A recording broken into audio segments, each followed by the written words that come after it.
All right, let's get right into it. We're looking at a military situation in the Persian Gulf that is escalating with, frankly, breathtaking speed. This isn't some what-if scenario. The pieces are moving on the board right now. I mean, just let that sink in for a second. This isn't about some grand declaration of war on the evening news. It's about a quiet, calculated buildup that could hit a tipping point before most of the world even knows what's happening. So to really understand what's at stake here, we have to start with the where. You know, in geopolitics, they have a saying, geography is destiny. And we are looking at one of the most critical geographical points on the entire planet. 20%. 1/5 of the entire world's oil supply has to pass through this one narrow stretch of water. A disruption here isn't just a regional problem. Oh no, it's an immediate, full-blown global economic crisis. And this really shows you just how concentrated that pressure point is. Just 21 miles across at its narrowest point. That means whoever controls this strait effectively has their hand on the valve of the world's energy supply. It's a point of incredible leverage and at the exact same time incredible vulnerability. So it's no surprise that this geographical choke point has now become the stage for a very high-stakes standoff. This isn't just a political disagreement anymore. We have two powerful and fully prepared military forces facing each other down in this tiny space. Now, this quote is fascinating because it perfectly captures Iran's entire strategy. See, they aren't preparing for a conventional head-to-head battle. They are engineering a kill zone, specifically designed to make any military intervention devastatingly costly for their opponent. And here's how that trap is actually built. It's all about layers. You've got dense clusters of naval mines to cripple large ships. You have coastal anti-ship missile batteries that can hit targets pretty much anywhere in the strait. And then you have swarms of these fast attack boats from the IRGC that are designed to just overwhelm a ship's defenses. The goal is simple: deny access. But the United States isn't backing down, and this quote from defense sources signals a massive shift in posture.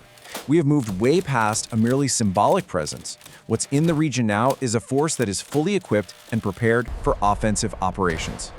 And what a force it is. We're talking about two complete amphibious assault groups. Think of them as mobile sea bases for launching invasions, led by the USS Tripoli and the USS Boxer. Each one carries a full Marine expeditionary unit, over 2,000 Marines, and brings its own air power. F-35 stealth fighters, Ospreys, Super Stallions, and on top of all that, you have the 82nd Airborne ready to deploy thousands of paratroopers within hours. This is not a naval patrol, it's a self-contained invasion force. And this is what puts it all into perspective. An estimated 70,000 U.S. personnel are now in the region.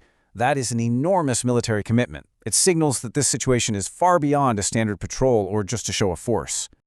Okay, so with all these forces packed into one area, where would a conflict actually begin? Well, military strategists believe it would all focus on one very specific, very high-value target.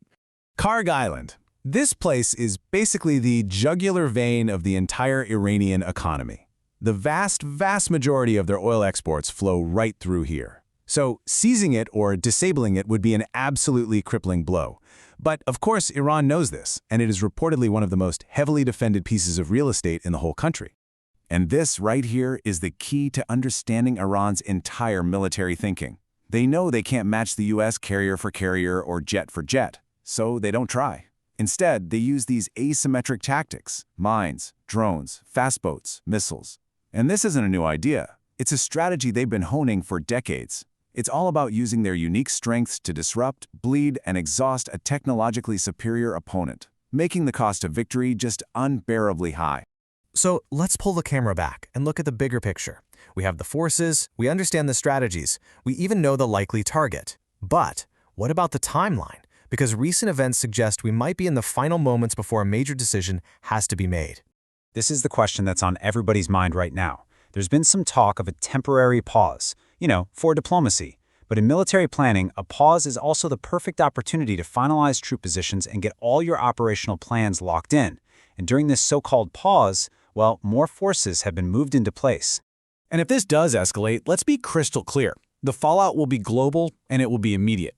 If that strait closes, oil prices could absolutely skyrocket. Financial markets would plunge into uncertainty. The cost to ship anything by sea would spike, and a conflict in the strait could very easily spill over, potentially igniting a much wider regional war. That's why this timeline is so incredibly critical. Analysts believe the next 10 days are the window. Right now, forces are finalizing their positions. If diplomacy has any chance of working, it has to happen in the next few days. By day 10, we could be looking at a point of no return. So the key takeaway here is that the preparations for a major conflict seem to be complete. The forces are in place, the plans are likely drawn. The only question now is whether diplomacy can somehow pull this situation back from the brink. The clock is ticking.